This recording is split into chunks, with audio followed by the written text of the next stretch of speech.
Hello everyone and welcome back to another video. In this video I want to make a completely functional survival car type of thing. You'll see it in the thumbnail. Basically I want like an entire workshop, furnaces, cooking, all that stuff. Basically so you can live off and survive inside of a vehicle. Now I did just think of this, I didn't think of this earlier, but if you want this to be a survival car, I kind of want you to be able to live off of this without the gasoline that I'm importing into these vehicles, because right now they just have a transmitter in them that just bring fuel over, and I kind of want you to be able to fuel it yourself in a way. So let's take a look at these engines. So there's quite a bit of engines here, it seems. I'm not sure that there is some sort of like coal engine or something we can use.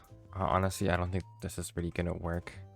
Technically we can make you fuel it yourself. We can put like a normal tank in there like these, so you can fuel it up yourself with a bucket and stuff. So but you kind of do need a source of gasoline in the first place, and I don't even know how to make these. You need to distill crude oil, and yeah, so I don't, it's fine unless we use some sort of like water wheel or something to power this. But these engines are the best way to get a bunch of power in a smallish spot, which we kind of need for every vehicle, because that's just how that works. But yeah, so like there's not really a better way for us to make stress. We can make a steam engine technically, but it wouldn't produce nearly enough power, I think, for what we need.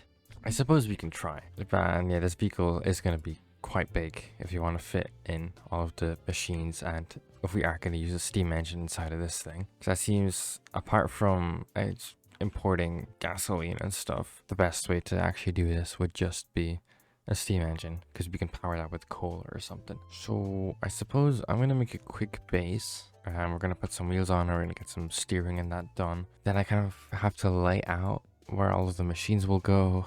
Then we need a specific spot for the steam engines, if that is what we're going to go with. So yeah, I'm going to do some playing around. Okay, so I've kind of placed some machines here. I'm definitely missing something. It'll probably come to me eventually, but I've also got a little bit of a steam engine back here, and we will have a mechanical arm to feed this automatically, of course, because it's going to be much easier to have these fueled constantly with the mechanical arm rather than having to somehow walk around and put coal in by yourself. But you can use like coal or water or whatever. We'll have like a chest and a depot or something to kind of make that work a little better. But yeah, so let me just power this again real quick. So as you can see, we make 32,000 stress, whereas our engines make 21,000, I think. So this should be enough to power all of these fully anyway. And we will of course use if I can spell, we're going to use a speed controller, so we can of course change the speed of this and stuff.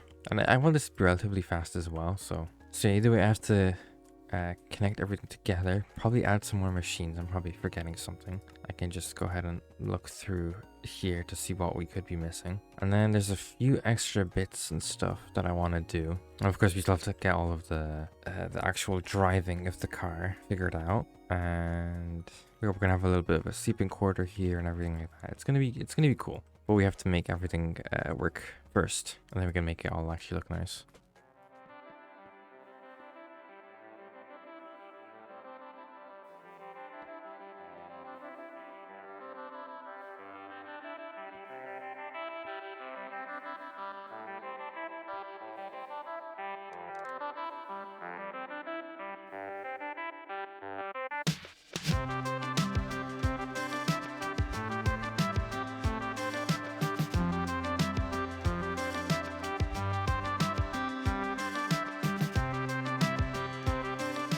Hey, more progress. I've pretty much got the driving done.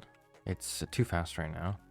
Should maybe turn it down just a little bit, maybe down to like 32. Should be plenty enough. Yeah, it's good enough for now. Then we got our turning here. I decided to do turning like this. I just think for a vehicle like this, it would be actually really cool. Is it really good? I don't know, but it's fine for now. I might change it if I don't like it later on, but we'll leave it as it is. Yeah, so we'll have a door here, we'll have a cool opening for it eventually, but we would come in through here, and we actually need to get rid of these back here, because I've also realized if you're gonna live in here, you kind of need storage. So we have some barrels on the floor and in the walls here. This is our main cogwheel. We can control here. You can see we have way more stress than we actually need, so we can control the speed here. This goes through here. We have our clutch here, which we can turn off. That turns off everything, including the steering or the driving and all that, which this will only really be used if we need to manually crank the engine back up. And this will turn everything back on again, so you can, you know, drive. This will turn off this stuff here in case we, you know, don't want it sometimes. And yes, we have all of our fan stuff. This should be working. Can't really tell, but I'm pretty sure that's doing what it's supposed to. Hopefully it is going the right way, so I am hoping this is actually working. And then we got our press here. We have a compacting thing here as well, and a mixer and a mill. Now, crushing mill would be really nice. I just don't think we have the space in here, unless we made it longer, but I don't really think that's necessary. And we have a mill here. We don't need a saw because all that you can do is an axe anyway, and you only really want that in an actual workshop. This is just a survival home kind of thing. And same with spout. Like, you don't really need that for anything. But yeah, so on this section here, this is actually where your driver's seat will be. You'll be, you know, sitting here while you're driving it. We might have space for other stuff, I don't know.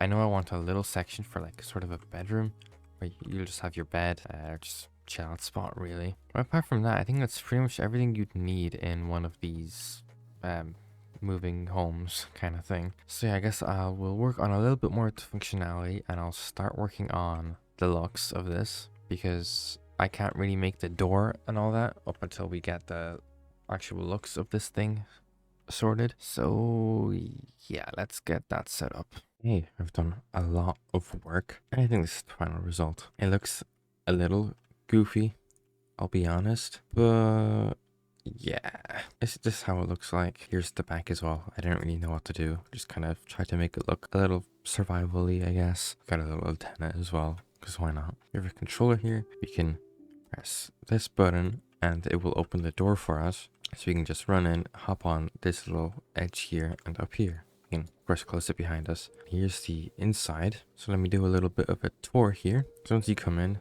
you have immediately your refueling thing. So you put your fuel for the blaze burners into here, and the mechanical armor will take them. Let's actually turn this off so I can show later how you would restart this engine. So then once you come onto this side, you can see I have changed something. We don't have the fans anymore. I tried to use them, but they just didn't work. Like, it didn't cook, it didn't smell, whatever you want to call it. It just didn't work. So instead I just replaced it with some crushing wheels. Guess I could just add like 2 furnaces there to kind of make up for that. Then on this side you have your press, which you can press your items down here, and you can compact stuff here, and you can mix here, and you have a millstone as well. Okay, you can see, let's actually get some goggles here. You can see it's not going at full capacity anymore. It's running at passive energy, and honestly, you actually, oh, I did not mean to do that.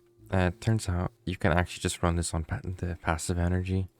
You don't even need the hand crank there, which is actually good for us, because that means even less we can actually reset this engine. Just flick this lever, make sure this is off. We have a backup here. You can see it's uncoupled. If we just fix that up, then you'll see all of our stuff going back on. Okay, I guess that doesn't do anything. Right. Okay, let me just fix this. Okay, it looks a little worse now, because I realized I had a gearbox back there connecting directly to this instead of up there. So now we have this lever back here. We can flick that. We can cover the backs up. Oh, I don't know. I can do that. I can just do that. So now if we run out of power here and all of this is on, it will actually break the connection here. So we can just hit it with a wrench and it'll fix it back up. It's actually going the wrong way now. Great. And yeah, so now that's basically everything. Actually, we still have this back here, just a little sleeping place. You can sleep here, some private storage, a flower, and you got a toolbox here and your wrench. This is where you'd connect your controller, and this is where you'd leave it as well. Yeah, apart from that, everything is self-sufficient here, so this engine will actually never run out of power because it has passive. So it will always be able to run or to restart itself and to be able to open and close these doors. So we should actually take this thing on a test drive then. You can see that's the weird steering that I've come up with for this. I think it's kind of cool. It might be a bit slow, but I think it kind of makes sense for a vehicle this big. I could always, you know, increase the speed if we want to because we have a speed controller for that. But yeah, that's gonna be it for this video. It looks really goofy, but it does function. It does work. I think you can probably survive in there pretty easily and make some great components. Not all of them, but some. And yeah, hope you enjoyed. Leave a like and subscribe. I'll see you in the next one. Bye.